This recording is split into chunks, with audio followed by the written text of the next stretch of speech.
Well, what we've been able to find is that if you can parse that real estate, to break it off into a separate transaction, as long as the buyer is willing to go along with that. Generally, a buyer wants the operating business. They don't always care about the real estate as long as they can control it and they can have the facility meet their needs. We've been able to optimize value to sellers by breaking that real estate off. And what most people don't realize is if you're selling a business at 10 times EBITDA, well, that's equivalent to a 10 cap in real estate.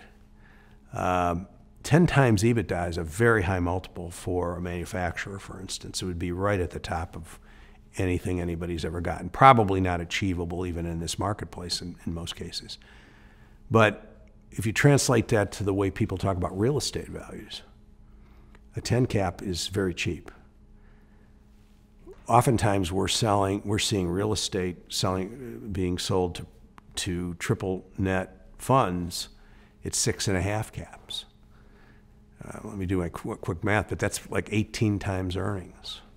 Something, unless you're a tech company or a very high growth company, or a company that can command those kinds of margins because you have a lot of intellectual property, and somebody's just willing to pay those kind of multiples to get you what you know, you're not going to achieve those kinds of multiples. If you're a mundane metalworking company, getting 7 times would be an extraordinary number.